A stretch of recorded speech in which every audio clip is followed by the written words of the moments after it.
Mrs. Block, please. Thank you, Chair, and welcome back to our committee, Ms. Hogan, and to your departmental officials. In your audit, you found multiple instances of favoritism being shown to McKinsey. In one instance, the Business Development Bank of Canada gave a contract to McKinsey, despite McKinsey not being the highest scoring bid. They also gave 2 sole source contracts without documenting their justification, and my colleague mentioned that in her intervention. And the Canada Border Services Agency had 3 contracts missing bid evaluation documents, and Innovation, Science and Economic Development Canada had 2 contracts missing bid evaluation documents. And as my colleagues have been pointing out around the table this morning, we see repeated abuses of the procurement system with seemingly no checks and balances in place from the government. And it would appear no concern or pushback as well. If the exception becomes the rule, then I believe this becomes the culture and that we have a huge problem within the government. How is this allowed to happen with no consequences for those who are failing to follow the rules? I do agree that when 70% of the contracts awarded were done so in a non-competitive way, it raises concern. Non-competition should be the default. Competition ensures that you hopefully get a better price for taxpayers. I guess that doesn't always mean that it is the lowest bidder.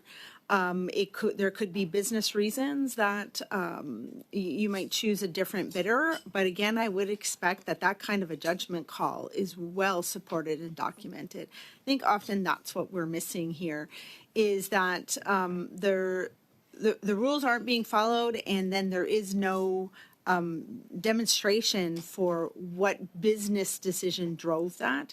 And I would really like to see everyone across the federal government sort of have more rigor in their procurement processes. This isn't a big burden that we're asking. It is about just being transparent and being able to answer to Canadians 10 or 12 years down the line why a decision was made. And it starts with understanding the rules and then documenting all of the judgment calls that are made along the way. I want to confirm what I believe I heard you say in regards to accountability, and that there needs to be accountability within a department, regardless of whether a department head, a deputy minister, an assistant deputy minister, any one of those individuals were involved in the procurement,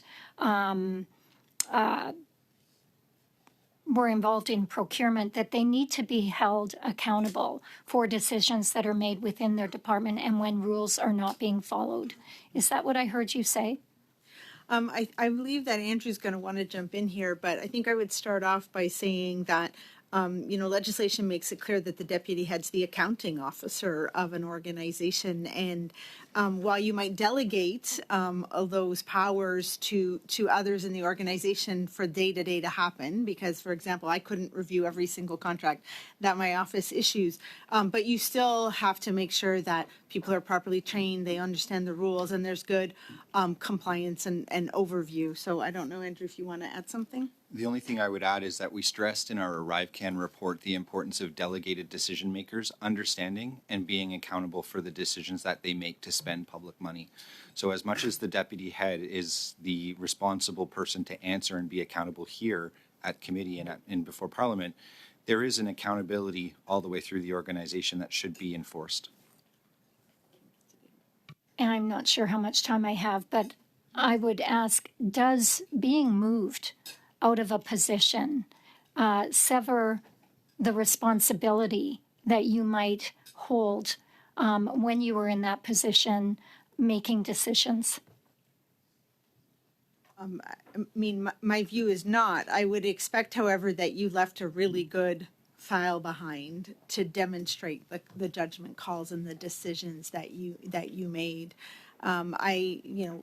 People's memories are going to fail, and so it's important to make sure you document something when you're going through it. Thanks very much. Mrs. Block, please. Thank you, Chair. To be really clear, this report was initiated by the revelation of the sudden sharp increase of contracts that McKinsey received once this Liberal government took power. And I'll reiterate, from 2011 to 2015, McKinsey received $8.6 million in contracts. From 2015 onwards, under this Liberal government, they received $191 million, a much higher number than was previously reported. So while I agree that it is perhaps a bellwether of what is happening across departments writ large when it comes to a blatant disregard for the rules when it comes to contracting, we did see a very sharp increase in contracts to one individual company. Prior to this audit, we found there was a personal connection between McKinsey and the Liberals. In fact, it was Dominic Barton, the head of McKinsey, who was the brain behind the creation of the Canada Infrastructure Bank.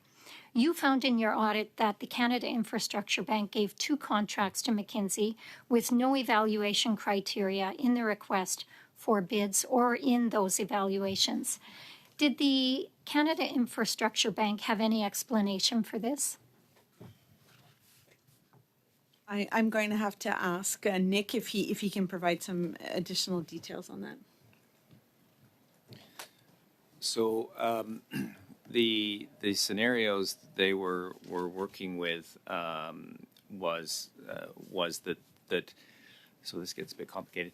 Sometimes in RFPs and so on, you have there are provisions that they don't necessarily have to follow very precisely the evaluation structure that they set up, and so that was the case with these ones in the competitive realm. Our concern was that this was not well documented. Thank you very much. You also raised some serious privacy and security concerns in your audit. You found that in one case, IRCC gave 5 contractors access to their network without the proper security clearances. What sort of information would these contractors have had access to on IRCC's network? Would this have included sensitive personal information of Canadians? And then what other instances were there of contractors doing work or being given access to sensitive information without the proper security clearances? Were there other departments? So when it came to the issue with Immigration, Refugee and Citizenship Canada, I actually spoke with the Deputy Minister myself. He assured me that the individuals in question didn't access anyone's personal information. I would have been concerned around applications from individuals seeking either residency or work permits here in Canada.